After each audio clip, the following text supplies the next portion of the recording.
Whoops, cancel.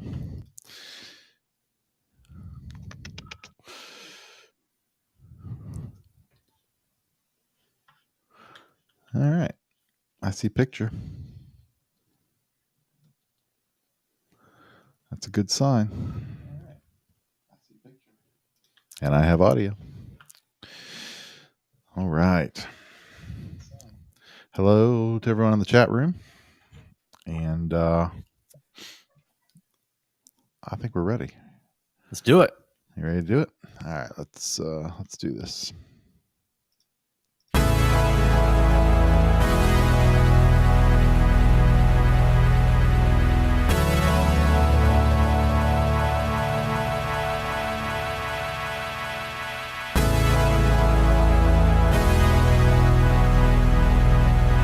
The sweet sounds of Siskiyou.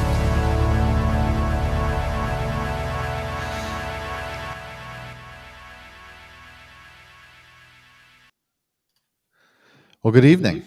Welcome to the Midlife Pilot Podcast, episode 25. This is a podcast all about midlife and the struggles. And it's a help podcast, self-help. We'll lay on our couch and deeply no, it's not about any of that, but it is about flying and airplane things at midlife. And we're on the 25th episode, and that includes taking a month off. So that's pretty impressive. So we passed the year mark officially, which is pretty cool. This is why we're bringing the energy, right? Because we're so in the rhythm of doing this. Now it has been a month off, but for good reason, which we're going to talk about. Yeah, for very good reason. My name is Chris Moran. I have a YouTube channel that if you're watching us tonight as we record this live, it's called The Midlife Pilot. And my co-host is Brian Siskind, also has a YouTube channel at youtube.com/Brian Siskind. And yeah, that's who we are. So what is happening? I feel like I haven't seen you in a week and a half. Couple week and a half. Yeah. Yeah. Well, I'm doing great. I don't have any kind of, misgivings or, retroactive guilt or shame about anything. I think we were all very responsible. No, it was very good, man. It was, I think everybody left with a good vibe, and that was really all I could hope for. It's like when you host anything, all you want is for everybody else to have a good time. And if you have a good time too, that's great. But, ultimately, and you know what all this is about. When you hosted your fly-in, it was a lot of work, more work than this one was. But you just want people to have a good time. And so I just felt I was riding high on just the fact that I could tell that everybody genuinely had a good time, and it was worth the effort to come out here and enjoy Nashville. Yes, very much. It was an excellent time. And so for those checking out the audio podcast, Brian hosted a fly-in called the Nobody Cares Fly-in in late October down in and around greater Nashville. And a group of about, 6 of us got together and had a pretty good time. Flew to some really cool airports. We're going to get into kind of some of the things that we saw and did. And it was really cool to do it with a group of other pilots in the same kind of, in the same place. Like so many of our topics are about, right? The common theme is kind of our stage of life and just kind of where we are in our flying journey. So it was a really good time. 5 planes, 9 people, said Ted in the chat room. Yeah, Ted was there. We had 9 people, including our camera crew that followed us around. And I guess that's part 2 of the discussion. We can talk a little bit about the making the content that's going to come from it. And I know you, Brian, you have I think yours is public already. You posted a video about the experience a couple days ago on your channel, and then I'll have one part 1. It's available for patrons now, but it'll be available on Friday morning at 10 o'clock Eastern. My first of 3 that I'm making from that weekend. So, and a lot of the other guys who were there, I've also been publishing some content of it as well. So there is no shortage of documentation of the event out there if you can find it. We could probably share some links even if we wanted to in the description here. Yeah. Well, so I think that maybe where we can start is where how it all starts, right? Somebody has to just kind of get the idea rolling. I guess we just kind of knew um, that a lot of the people in this, we have a lot of sort of shared patrons, and we kind of have a broader group that maybe eventually will get sort of consolidated in some rational way. But right now we've kind of got Discord over here, and this, and we're kind of all over the place, but still uh, codified and kind of together. And I think it was pretty apparent to all of us that we had to figure out a way to get together because we had such a great time in the spring at your fly-in, and how do we keep that going and grow it a little bit, and it's a weird thing because you don't want to necessarily just open it up to John Oh, Q that's right. public, Yeah, that's right.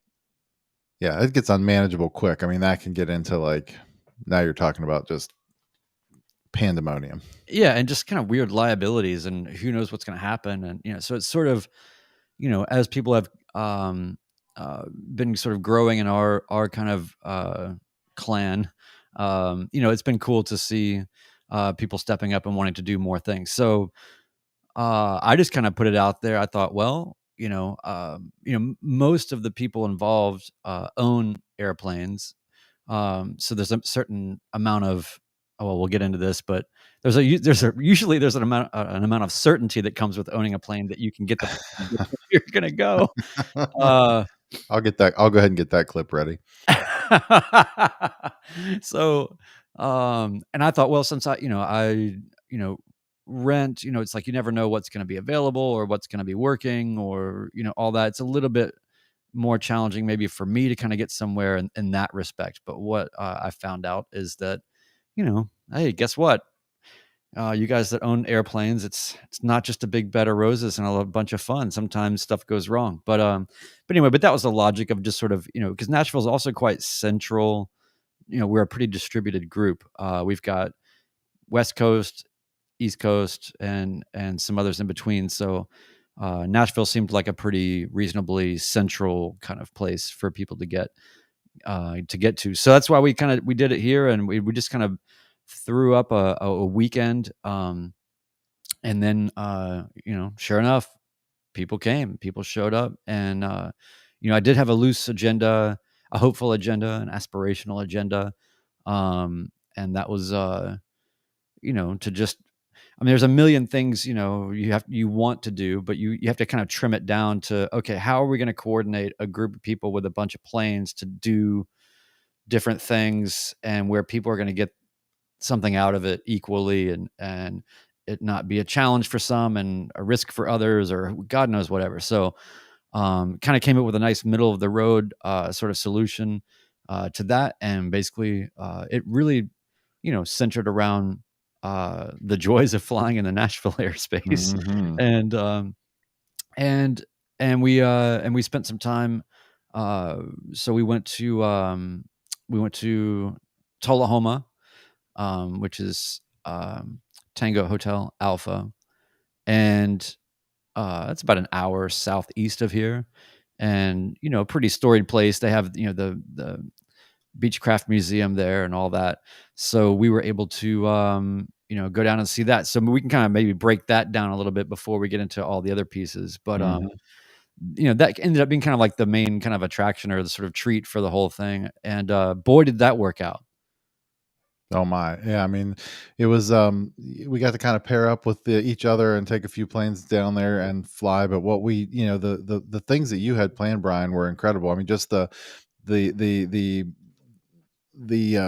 the beach museum was cool, and um the stuff that we had planned. But it was really, for me, it was the unplanned, it was the un you couldn't have even expected. So we, after we kind of all arrived there and gathered on the ramp, went in the FBO and whatever, and we're walking over to go to the Beechcraft Museum, and we're walking down the ramp like, man, there is this DC-3 just like sitting on the ramp. And a couple guys were out working on it, and like super nice guys. I guess it's been parked there. How long did they say, Brian? It's been sitting there for, I don't know, 15, t- 20 years or 10, yeah, something. 15 years, some ridiculous amount of time. They've been slowly, just working on this airplane. And somebody asked, well, hey, can we take a look? And they said, yeah, go in. I don't care. Do whatever you want. So like we piled in and took tons of media and pictures and just explored the inside of this DC-3 and looked all around the outside of it. And then our white walking back, later that afternoon, they're starting the engines up. Like Ted, who was with us, got to go over and help him like hand pull the prop through on one of the engines, and they're firing this thing up on the ramp. And meanwhile, you look just over the DC-3 and on the crossing runway from where we took off and landed, there's an Osprey just doing 500-foot AGL patterns like over and over and over on that runway. It's going on simultaneous parachute jumpers, people coming down out of the like on the airport at this untowered field, where we've got Yeah. 5 airplanes there, and like it's just it was incredible, just the activity and the amount of unplanned cool things we got to see at Tullahoma. That's a neat little airport. Yeah, I mean, obviously air shows are great and all that kind of thing, but there's just something about being in the natural habitat of an interesting, busy place like that, and just kind of having it all kind of happen around you, and you don't really know what's gonna happen next. It was a lot in one spot, and yeah, that my favorite thing about Tullahoma is that they're one of the airports that has a loudspeaker where you can just hear all the CTAF out blasted over the whole ramp area. It really keeps you on your radio game when you're coming into Tullahoma because that you're basically like on a presidential bandstand, for the whole place. But Yeah. no, it's a very cool spot. And there's it's frustrating because obviously if we had more time and weather, things like that, we could have seen and done a lot more that's even just right around there at other little spots. But considering the amount we didn't have a ton of time and we were a little bit tight on the weather worked out great for that whole day. Oh yeah. And the museum, it was just cool to see. It's funny how none of us have any Beechcraft airplanes or anything like that, but man, is that place a rarefied cool. It's not just like some kind of ramshackle, like thrown together sort of museum. This is an incredibly well funded and well regarded museum. So to see what they have in there, it was just it's always a treat. So yeah, man, that was awesome. And you didn't have to worry about uh, flying an airplane. You got to be a passenger. And so this is you talked about in the intro, Chris, that this was not going to be a therapy session, but let's talk. Let's talk. I It think it was. I think it was, man, because you had to deal with deep control issues. Well, yeah. Uh, and guys are talking about it in the chat too. Some of the folks who were there at the fly-in, Josh, who I flew down with from here in his SR-22, and Ted is in there also saying like that was Ted said he thinks I had got the best experience out of the deal by not having a plane there, and I think he's right, because what I invariably got to do was fly all the way down from up here, Pittsburgh in my area in that SR-22, and then fly with different people on all the legs of the trip while we were there. So I finally got to get in the Sage's 182 on a leg for that, which I had been dying to do since the Outer Banks fly-in, and that was incredible. And then I got to fly with you on the leg from Tullahoma to Springfield. Springfield. That was so hard. Everybody got in my head all weekend about what it was called, Springfield, which was super cool. And so yeah, I think I did get a good deal of it, and it did help me a little bit, honestly, with my. I don't like not flying. You know what I mean? I don't like not necessarily being in control, but I kind of just wrote it off for this trip and said I'm gonna try to film as much as I can and just not have to deal with the headaches of managing an airplane and being PIC all weekend. And it did kind of, I think, free me up to have kind of I didn't have to think about the plane and pre-flight and how much fuel is in it and what's, all of the things. I just kind of got to jump in with each other and go for a ride. So it was great. I had a great Yeah, time and you with got that. more filmmaking done, which we get to have the benefit of over the next few episodes you put out. So all For worth sure. it. Josh Uh, says Josh says in the chat, and he's also right. I knew he was gonna give me a hard time about this. He said, "Chris was better in the plane than he was in the car." Yeah, so we had a rental car, and I do have a problem with, like, I was definitely a, backseat slash front seat driver. And somehow Josh got stuck driving us all weekend too. It's like, not only did he fly me from Pittsburgh all the way down there, but also was in control of the car as well, but I did have a hard time with that. That's funny. well, we'll just it's good. It's like exposure therapy, right? Like you just want to keep it up, and Exactly. eventually, maybe if we do this after a few years, you'll be at such a place of incredible indifference that you There you know, go. yeah, maybe that takes I don't know, alcohol or something. I'm not sure, but yeah, man. So, well, speaking of, we got to have some drinks and some food that night. I took you guys to a local place that is called Blue Moon Waterfront Grill. If you're in Nashville, you probably know about it. You might not know about it.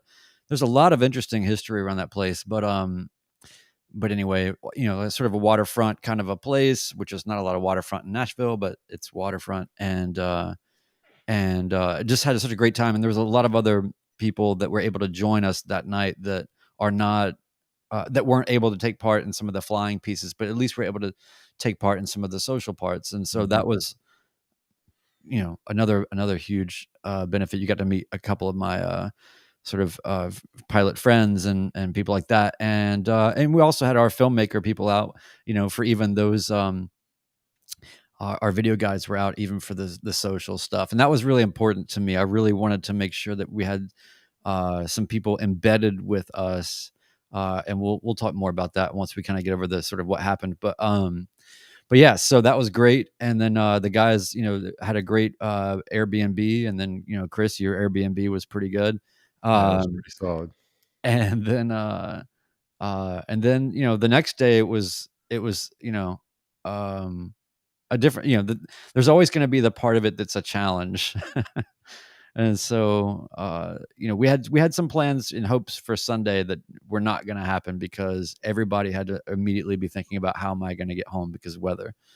So you had a pretty interesting ride going back. How'd that Y go? Yeah, it was great. So we lost Michael on Saturday. Michael, who'd come from, St. He's still Simon. with us. Well, yes, let me rephrase that. He had to leave on Saturday to get back to St. Simon's because he was gonna end up getting weathered in, and so he left on Saturday, and then, we had to try to we were the rest of us were trying to leave on Sunday, and it was pretty dicey, really low ceilings, precipitation.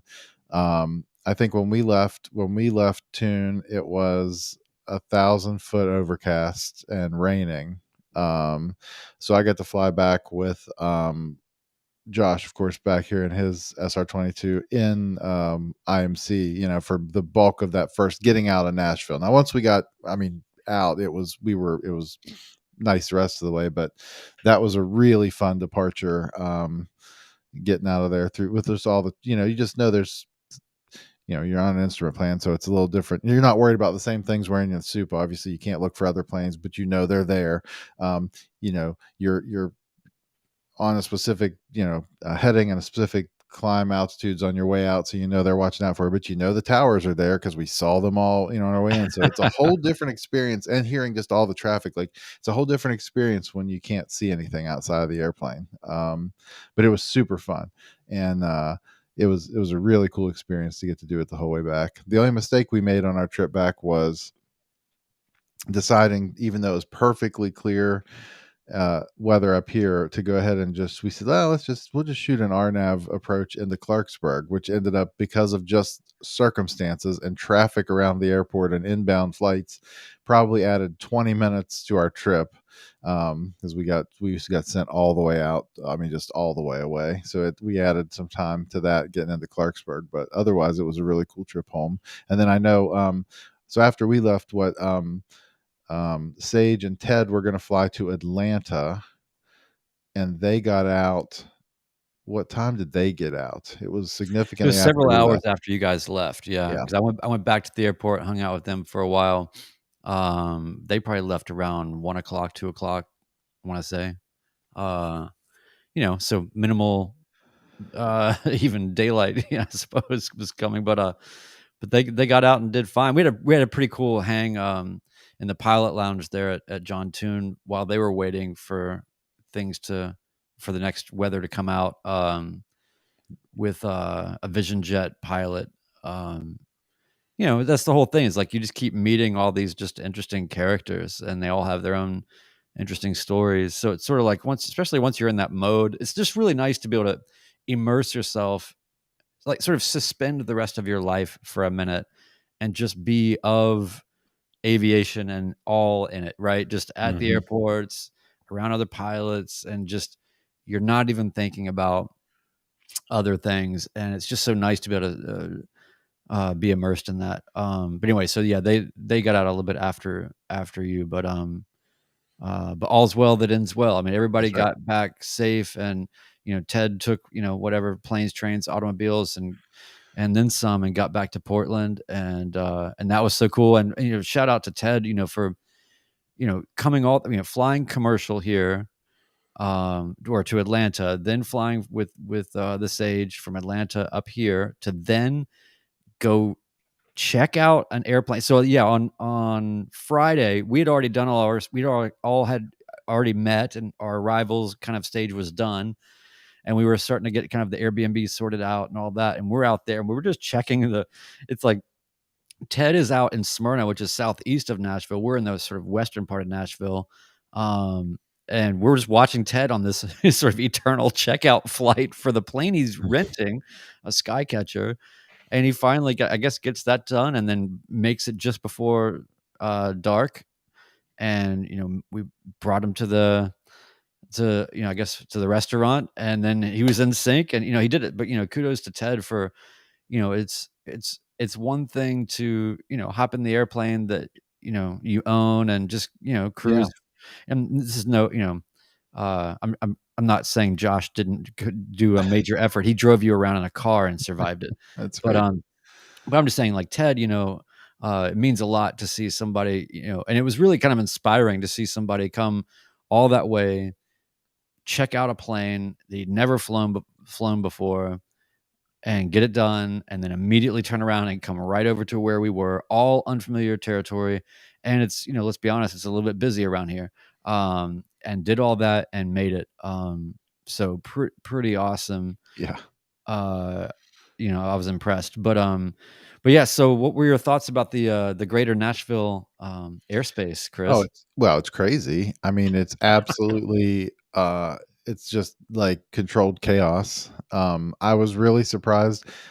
I'm not a big fan of we have some of them around here, obviously much less busy than Tune, Class Deltas without radar. I don't like them in general. I just I especially don't like them around Nashville. It's amazing to me how they do what they do, without radar. Just there, just I was blown away by how many airplanes were in and out of tune. And then, not to mention, just right to the southeast of it is Nashville, and it's just like, of course, constant chaos. We also had the Sage and I had the pleasure of flying from Tune over to Smyrna Airport, which is just like around Nashville from where we were, and their radar was out when we were trying to get in there, so it was just complete and total chaos. We Josh and I had a you'll see it in my video that's coming out Friday. Josh and I had uh, they tower set us up pretty poorly, At John Tune. at John Tune on the way in on Friday. Basically, there was another 172 in the pattern, and we were just from how they sent us in, we're coming pretty much straight in, and we kept just looking and like this. We never did see the airplane. We had them on ADSB, and we knew where they were from position calls, but like that was not going to work out. It was just never going to spacing was never going to work. And so we ended up asking Josh ended up asking in a pretty funny way, that we needed we need to do something different. And so we ended up doing a big right hand 360 to get in. That happens at airports, and like especially ones without radar where they're just relying on like making visual contact with these planes and just kind of knowing how the spacing is going to work, and it just didn't. But no, I mean, I was really I expected there to be a lot of commercial traffic at BNA, obviously. I was really impressed with the amount of general aviation traffic in that area. It's pretty crazy. Yeah, it was, in a weird way, it was sort of, satisfying for me to Sure. see everyone else reacting to the environment that I've been cultivated in, because it just sort of reinforced, hey, if you train here and this is what you're used to, then you're in a pretty good spot, as far as having dealt with a lot of those variables and all that. So as much as it is sort of a pain, especially, I mean, I don't understand the whole no radar. I remember being so excited because keep in mind that the tower at John Tune just opened for the first time last year in September. So Right. when I trained, I started in April of 21 and then did my check ride in September of 21. And so I spent all of my training up until the last few weeks of it when the tower opened. I spent all of that time with John Tune as a non-towered airport. And I wish that I could possibly express to you how completely insane um, it was to train there as a non-towered. Oh my gosh, I can't even imagine what kind of insanity that is. But you don't even realize, because if you're new to it, you just think, well, this is what it's like, better be on your toes, or whatever. So, Yeah. so no, This but it was good, man. It was good. Yeah, look at you guys. this is just a little clip of us. For those of you listening to this thing, we're just showing the audience. This is the little clip of our, and you can hear some of the radio calls. I'll turn it up for just a second so you can hear some of the craziness of the radio work just on the way into tune. Yeah, I don't like it. 6 Delta Mike, we'd like to change to first spacing. Can you give us a vector? November 6 Delta Mike, Roger, you can... Anyway, we're asking for... I'd like a vector. We're asking for something different here. We had to do a big right hand 360 to get away from the crazy. And it was crazy. But all in all, I think they handled it. I mean, not our specific case, but I just think they handled the amount of traffic that they have for being a non-radar facility. Josh, I actually did not mean it to be right. That I was just scrubbing through and it happened to be at that spot. But Josh is a very good Josh, I appreciate how you are so tolerant of, because we give him the Cirrus ribbing, right? Like there's so many things that Josh is the most emotionally mature out of this entire group, I think, of all of us, because he's really had to take, even in my video when I'm greeting him for the first time in real life, and I'm like, did you guys have to turn on the air conditioning? Are you guys okay? Was anything uncomfortable about your flight out? Totally just, so I appreciate Josh more than anything. He's kind of like our kind of our handhold to reality. But yeah, man. So that, you guys got in and everything was cool and we had a good time and everything was cool and everybody got home and everything was cool. And now we're going to plan the next one, and it's going to be, I think, St. Simon's Island with Michael and his home turf.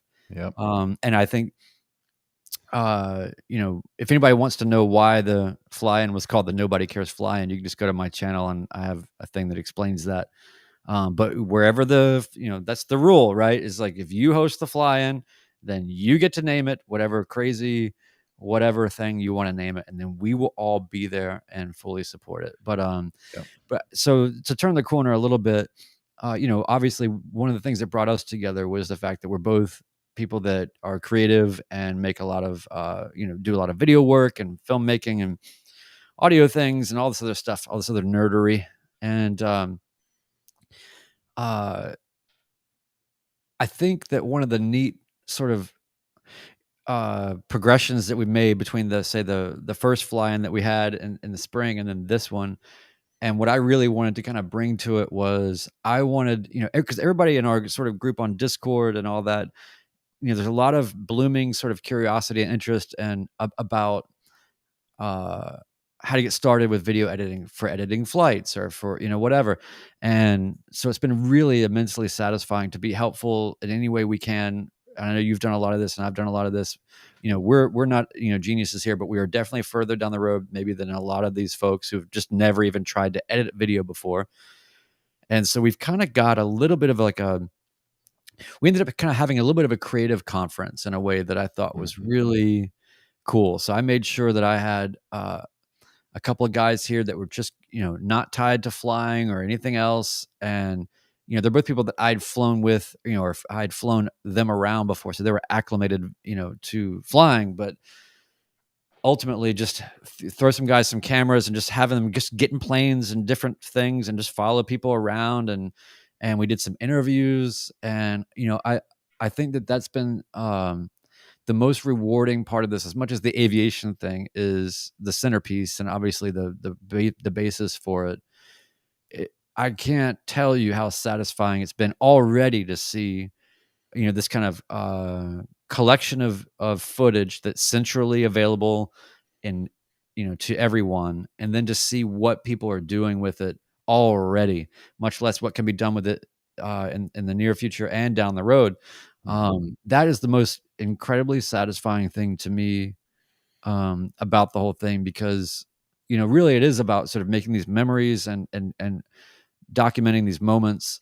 And so to have that done where it's not like, I come in with my stuff and I get all this really nice footage, and then other guy comes in and he's just got one GoPro and doesn't film anything else. I wanted people to have sort of equal access to all of the footage to do whatever you want to do with it. And there's so much of it that it's actually kind of an interesting, fun exercise in itself to just kind of go scrub through everything and discover what happens. Because Chris, you've talked about this before, how nice it is to have other people shoot. As much as it's nice to shoot ourselves because we, might have a certain style or way we want to do it, it's actually quite nice in a way to just sort of have this kind of chest of surprises to kind of get into and see what was had. I found so many surprises, and I haven't even touched it. Like, part one for me is just getting there and just getting to Nashville. I haven't even got into the meat of the time we spent together yet. But just finding the clips that I wanted to use at the end of my video for the teaser for the next episode, I was just like, oh my gosh, there is so much that I either didn't see because I was doing other things, or just the way people see it. And then Peter, who was running around with that just absolutely ridiculous fisheye lens. Yes. It's to the point where I had to because I can't stand seeing any of the rigging. Like, I had to crop in enough to get past but it's so much of that. And I thought I would never shoot that. I specifically asked him to use that lens. Yeah. See, I would never, it would not be something I would do, but I just saw so much of it. I thought, this is so cool. It just brings a whole nother perspective. So yeah, I'm super stoked about that. Those guys did a great job. And and your stuff was really good too. I was it's really helpful to have other people who see things differently. And that was a great call. I'm so glad you did that. Yeah. I think that also, I think maybe you can admit to this on some level, right? That one of the challenges, how do I word this?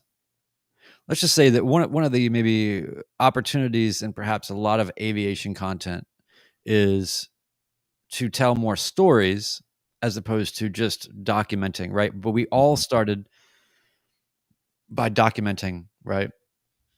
Here's my training flight or whatever. And that's great. There's a total use for that. Absolutely, completely valuable to have almost clinical footage of a lot of that. It's helped us all.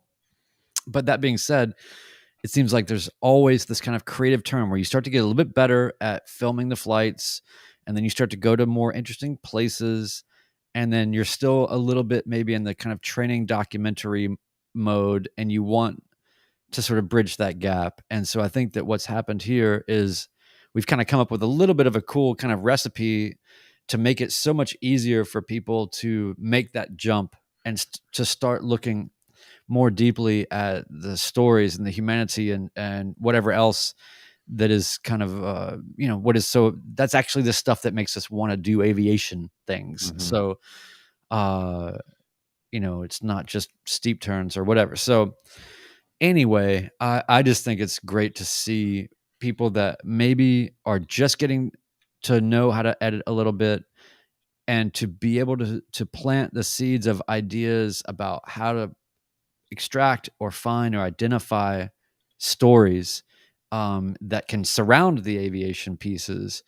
I think that's going to yield over time a lot more, whether it's about this collective footage or footage that how they go about getting their footage in the future. So that's honestly, that's just probably the most exciting part for me, is seeing what other people have done, and in any incremental way, right? And to do it fearlessly without worry, because nobody cares, and that's what this is all about, right? So Right.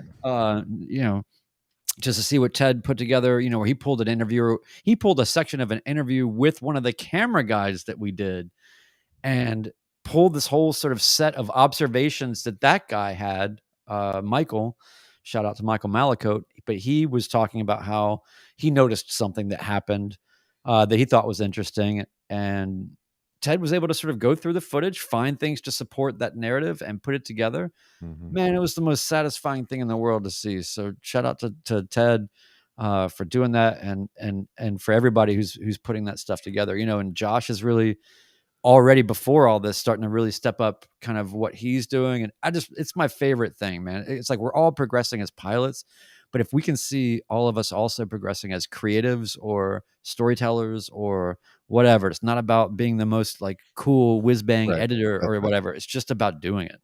Yep, that's right. I'm okay. I'm gonna stay on that thought for just one time. I just want to say one thing. You would have appreciated this, Brian, and I have not even told you this in private or in public yet. Oh, great. So when the first episode, you probably picked up on this because nobody cares. We're not talking about these things, right? We're not talking about the whiz bang, but I have to share something with you. The whole Nashville aura, the whole vibe of like the town. So the one thing I wanted to do, even as far down as the voiceover stuff that I did here for my video, the audio chain I used for it was all of my, like, went through a console, and I used my 1176 clone, and I had my, I went through all of the stuff just because I wanted it to match. And so you can hear the distortion, actually, a little bit of the 1176, because it's just got some old caps and stuff. So there's some impurities intentionally that I left in it. But like nobody will notice that, right? Except I will, because I'll remember it now every time I see it, and it's part of the whole thing. That's awesome. St. Simon's Island. I don't want to move to like the next one yet, but you made me think of something a minute ago. I'm already working a plan for how I want to do that fly-in, like myself personally. So I'm obviously not taking a plane. I mean, they're logistics for me to fly a plane from here to St. Simon's that is not mine, that's in the club, that I have to. I mean, it would be logistically difficult. However, and nobody take my idea who's listening to this or watching this, because it's one of those things where I'm calling dibs. I need to talk to Michael Young. Because at his airport where the Cirrus he flies is, that same group has a 172. So what I want to do is try to get on their list, do all my paperwork ahead of time, and go down and do what Ted did, basically. Like, I might fly to like Atlanta as well if I can hitch a ride with Ben or something. Like, I might fly commercially to Atlanta, go with Ben, then I'll check out in the 172 and have it to fly around the weekend while I'm down there. Yeah. There's also stuff at Ben's airport as well around Atlanta. So plan B would be like, if several of us need airplanes, we could probably get some from Atlanta and take them over. It's not that long of a flight from Atlanta, but anyway, that's kind of in the weeds for this podcast discussion, probably. But No. it's one of those like idea moments where I was really, but it's almost like Ted introduced the idea, right? It's really Ted's genius that you're calling dibs, but Ted's going to do the same thing. That's true, but not a 172. That's true. That's true. I mean, that's one of my favorite things about seeing. I didn't use any of this footage in the piece that I made, but we have footage of Ted hand propping a DC-3, and there's just something about seeing like the guy that's flying the Skycatcher, like the light sport, and he's out there just cranking up a DC-3, where the light sport could fit in the back of the DC-3. I just loved that. That was such a because he was ahead of us, and we were all walking from the museum, and it was sort of like, is that He had Ted hand cranking. is that Ted? Is he okay? Is this right? Yeah. Like, is he assisted here? Like, is he allowed to do that? Oh man, it was so great. I want to pull up. If anybody has any thoughts, questions, concerns, feedback. Oh, I want to remind people before we start the descent of this podcast that you should go and follow it on, or whatever, subscribe to it on iTunes and all the places. Leave some reviews. Do things that can help us out because we're really bad at self-promotion, and so you guys can help us with that maybe a little bit. Look at Ted. I mean, wow. There's Ted piloting the Cessna 162 Skycatcher, which now tell me how any other lens is going to be able to get a cockpit shot inside a Skycatcher and you can see everything. Yes, no, that's very fair. That's very fair. We all did take a moment to sit in it because it was so shockingly different. It was cool. Than any plane you've ever sat in, right? I mean, because it's like your feet are like up in the air almost, like they're almost up at your head. I mean, not really, that's an exaggeration, but they're like elevated, and it's like a water slide. Yes, it's like you're sitting in a water slide. It was so wild, but very cool. Why are we stacked like we are now? Anybody tell me? Oh, is that because the chat's up? Okay. Yeah. Yeah, it was cool. It was very cool. Yeah, and we had, it works out nice too that I live so close to the airport, and the Airbnb was very close to the airport. So we kind of just stayed in my neighborhood. It would have been nice to be able to, do more Nashville things and all that, but you guys are always welcome, all together or in part to come through, and I'll be glad to give you any kind of tour. The only thing I don't do is I don't go downtown to Broadway because it's like asking a New Yorker to go to Times Square. It's an absolute nightmare. So anything else I'll do. But yeah, man, overall, a massive success, I think. And I'm so, really grateful to have, such a cool group of people to learn from, and Josh, got his instrument rating obviously just in time. And shout out to One Dull Geek who, almost made it, didn't quite make it, but for good reason and with good decision making, turned back and got his problem solved. And we will be together at the next one. I do have some t-shirts left over. Maybe we should come up with some fun way for people to get t-shirts that maybe didn't even come to the event because they're just t-shirts right at this point.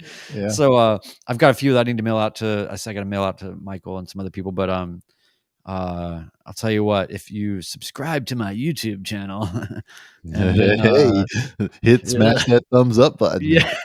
Turn on the bell. Decimate that button. Yeah. You just like, I don't know, subscribe to my YouTube channel and just send me $100 and then I will send you. There you go.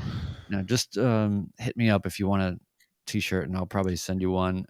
In all seriousness, though, do check out these YouTube channels like Brian's at youtube.com/Brian Siskin, and obviously mine at the Midlife Pilot. There's going to be some good content from this flying that are there. We'll also edit, once we have some other people's stuff up, we'll edit the video description of this podcast recording video with some links to some of our other attendees who have made content, so you guys can all kind of see what we're talking about with this like shared footage idea and who's doing what with what footage and how it all kind of came together. But it will be the most well-documented group of midlife pilots who got together to fly in Nashville probably ever that has been recorded, I would say. Right?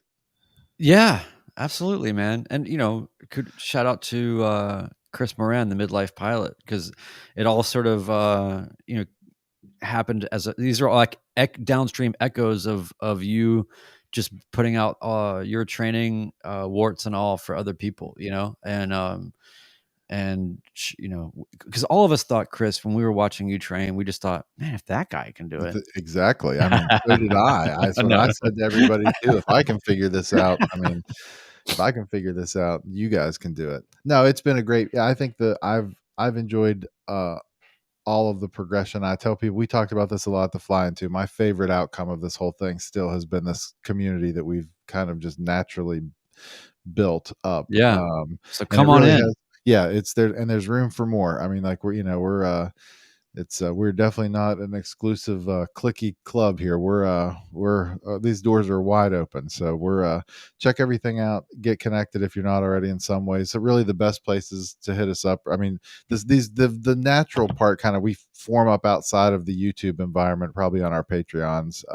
It just kind of is the easiest place to talk in smaller groups and get people connected. And hopefully by the spring, there are no tentative dates for the spring. I mean, we don't have dates. I saw David Moscardelli asked earlier. I don't think we have dates per se, but it's going to be in the spring.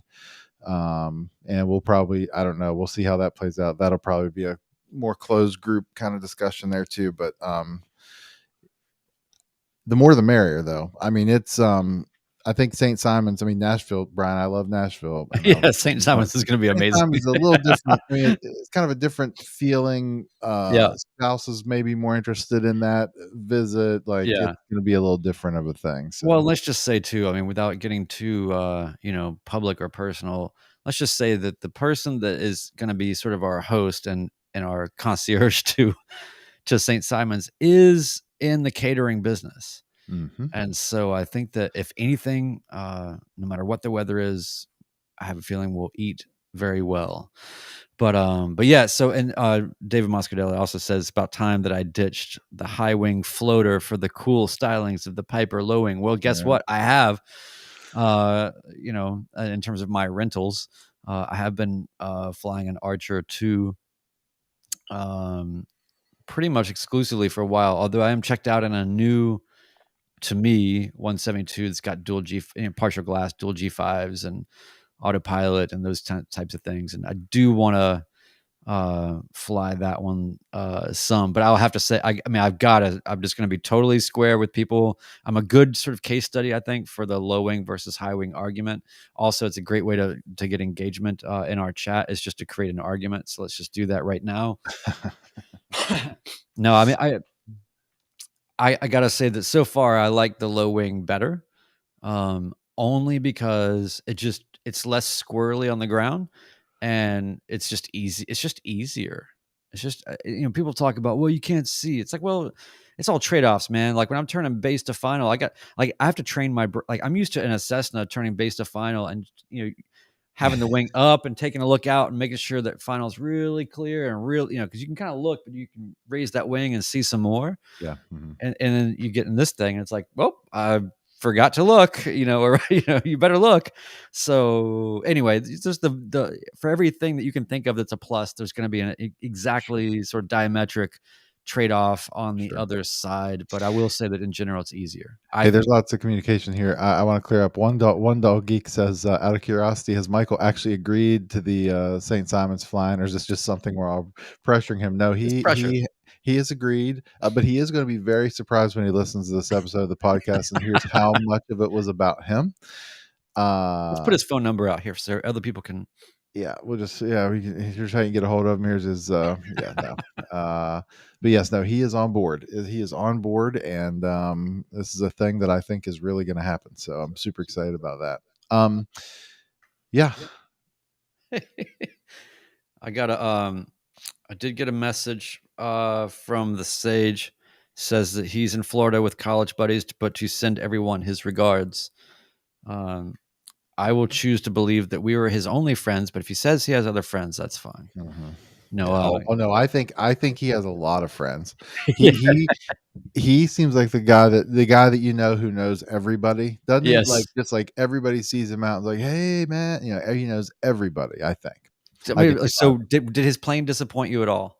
No, my See? God, no, it was freaking awesome. It's a So cool. 182 with a 300 horsepower engine and a stall kit, and I mean, that thing was just no, it was and the seats are like, what'd you call them? They're like, from like a 1960s, like, I don't know. They're Yeah, it's like Naugahyde couch sectional. Yeah.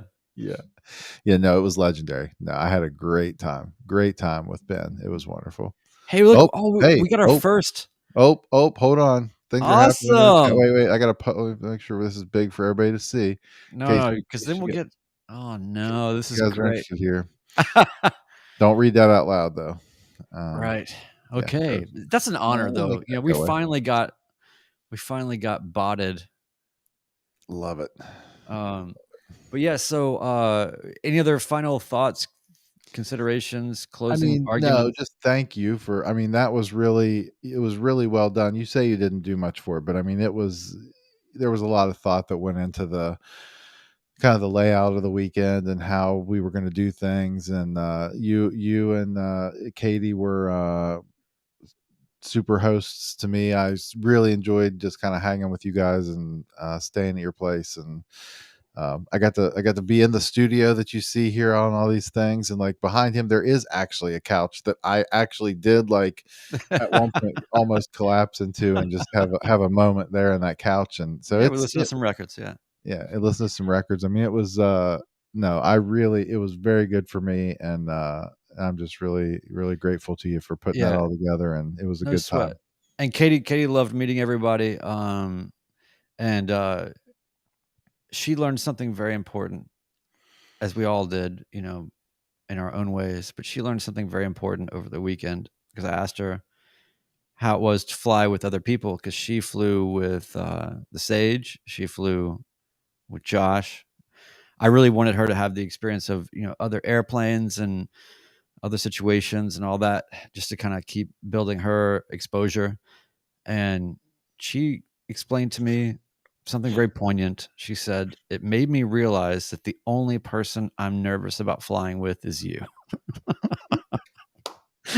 That cracks me up. But I know where that comes from. It's that thing where like I knew you before you were a pilot, and so you can't be a pilot now. Like that's a common thing. I get it.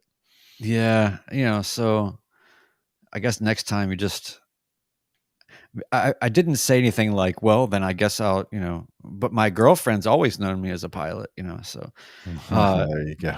no, so that was a pretty funny observation, but I can totally get it. Yeah, it's like, as far as I know, this guy's been flying this plane forever, but it was cool. I really appreciated the other guys flying her around and being safe.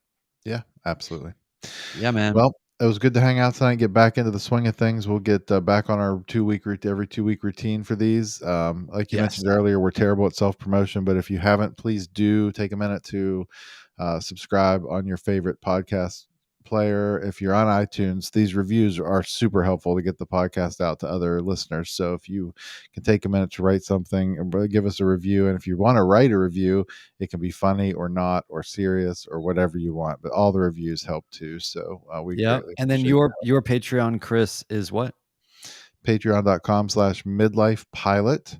And it's a cool place to be. My first episode of the flying video is available now if you just can't wait till Friday. It's good. I mean, it's like 20 minutes long. I mean, or something, right? 20 minutes. Yep. It's Yeah. it's a very good video. I feel honored to have seen it. I do endlessly think it's hilarious that we're both patrons of each other's. Yeah. So we just exchange. Yeah, it's good. But mine is patreon.com/Siskind, SISKIND, and you can see all kinds of weird things there. But most importantly, you'll get access to our Discord, which is where a lot of the like if you want to see the behind the scenes daily ramblings of various pilots talking about pilot things and other things. We have fun in there, and that's where we're planning the next meetup. So that's the spot to be. So cool. Josh says Michael's scooter is legendary. Yes. So, but yeah, I really appreciate everybody, those who joined us, those who are new, all that, and let's just keep this thing going. We're all getting better at it as we go. We actually know how to do stuff a little bit now. Yep, for sure. Yeah. Well, thanks for hanging with us tonight in the chat. It's been a really good group as always in the chat room, and I guess we'll talk in 2 weeks. Boom.